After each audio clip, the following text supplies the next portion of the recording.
बिस्मिल्लाहिर्रहमानिर्रहीम। मुल्ले ज़हीर देवबंदी जी video clip मुरवज दुआ बादल जनाजा बिदात है 30 फ़ुक़हा किराम का फ़ैसला। यह वीडियो 8 मिनट 17 सेकंड जी आहे। इन जे अंदरि हीउ चवे थो त रज़ा ख़ानियत हनफ़ियत सां बग़ावत जो नालो आहे। हिन हिकिड़ो अहले सुन्नत वल जमात ते वॾो इल्ज़ाम हयो आहे। अच्छा, ही दलील कंहिंमां थो वठे?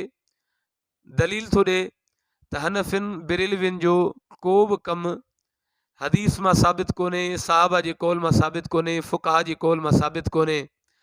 ऐं इहा जेका दुआ जनाज़ी निमाज़ खां पोइ घुरनि था, इहा बि कंहिं हदीस मां साबित कान्हे, कंहिं फ़क़ीह जे कौल मां साबित कान्हे का।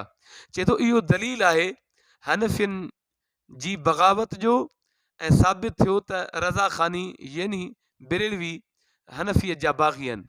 हाणे मां गुज़ारिश थो कयां त मुल्ला हनफ़ी तो इहा ॻाल्हि करे, इहो दलील ॾेई करे तो त पाण साफ़ कयो आहे, वाज़े कयो आहे त अल्हम्दुलिल्लाह असां सुन्नी हनफ़ी बरेलवी हनफ़ियत जा बाग़ी न आहियूं, बल्कि तूं पाण हनफ़ियत जो बाग़ी आहीं।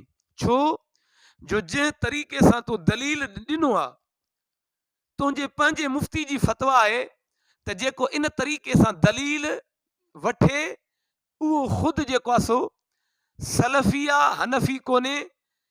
उहो ख़ुदि जेको आहे सो हनफ़ीअ जो बाग़ी आहे।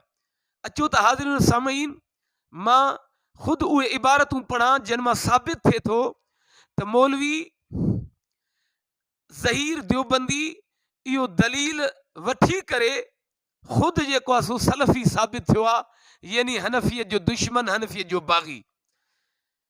अचो त उहे मां दलील ऐं हवाला तव्हांजी ख़िदमत में पेश कयां। हिन ज़हीर देवबंदी जो हिकिड़ो मौलवी आहे, मौलवी मोहम्मद फ़रीद, उन जो फ़तवा जो किताब आहे फ़तवा फ़रीदिया, जिल्द नंबर आहे 3, सफ़ा नंबर आहे 249।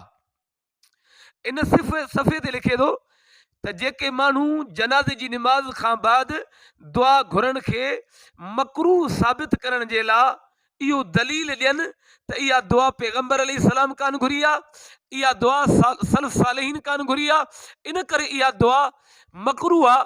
चवे थो त इहा सलफ़ी दलील आहे, इहा हनफ़ी दलील बिल्कुल ना है। अचो तो पहले मैं वो अल्फाज पढ़ा।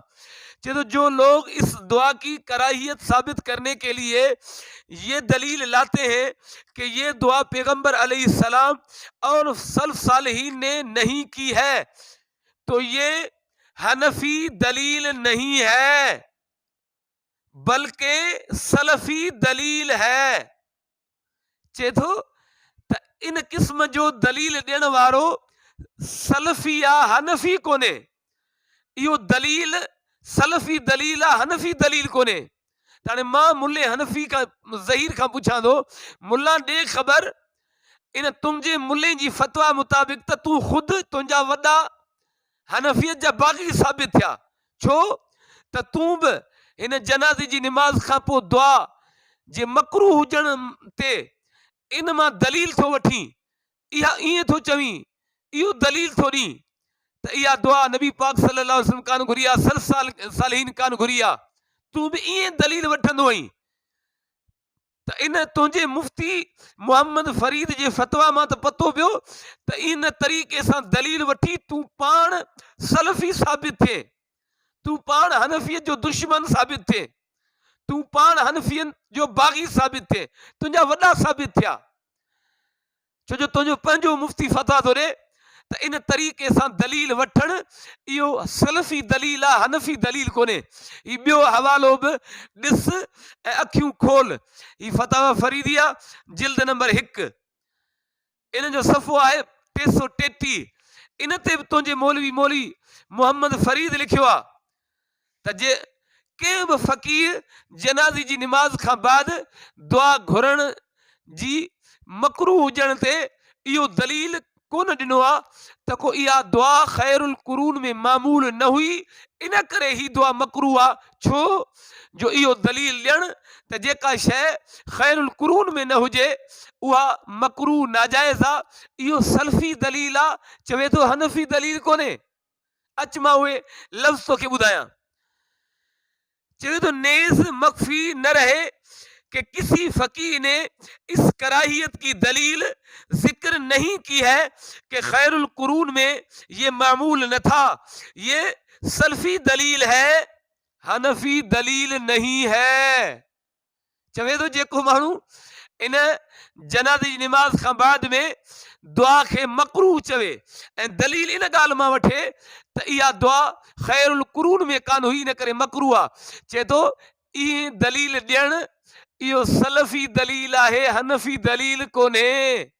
हाणे मुला तो जंहिं तरीक़े सां दलील ॾिनो आहे त खैरुल कुरून में या इहा जनाज़े खां पोइ दुआ कान हुई, तंहिं करे मकरूह आहे, नाजाइज़ आहे, बिदअत आहे।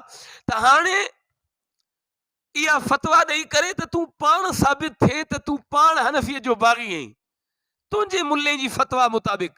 हाणे तूं इहो वाज़े कर त तूं सही आहीं या तुंहिंजो ही मुल्लो मोहम्मद फरीद, तूं हक़ ते आहीं या तुंहिंजो ही देवबंदी मुल्लो मोहम्मद फरीद हक़ ते आहे। तूं दुरुस्त थो चवीं या तुंहिंजो ही मुल्लो सही थो चवे। तूं थो चवीं असांखे त तव्हां हनफी बरेलवी हनफीअ जा बाग़ी आहियो, इन ॻाल्हि में तूं कूड़ो आहीं। या ही त चवे थो जेको इन तरीक़े जा दलील वठे उहो पाण जेको आहे सो सलफ़ी आहे। इन क़िस्म जो दलील इहो सलफ़ी दलील आहे, हनफी दलील कोन्हे। त हाणे या वरी तुंहिंजो ही मुल्लो कूड़ थो हणे, इन ॻाल्हि जी वज़ाहत तूं पाण कर। हाज़िर सामीन, इन ॿिन्ही मोहम्मद फरीद जे फतावा मां मालूम थियो, हवालनि मां मालूम थियो त मौलवी ज़हीर देवबंदी ख़ुदि हनफीअत जो बाग़ी आहे। अल्हम्दुलिल्लाह असां सुन्नी हनफी बरेलवी कल्ह बि अनाफ हुजण ते असांखे फ़ख़ुर हो, हनफी हुजण ते नाज़ हो। क़यामत ताईं इमाम आले सुन्नत आशिकान रसूल जे इमाम अशा इमाम अहमद रज़ा ख़ान फाज़िल बरेली रहमतुल्लाह अलैह जा ग़ुलाम कल्ह बि हनफी हुआसूं, क़यामत ताईं हनफी रहंदासूं।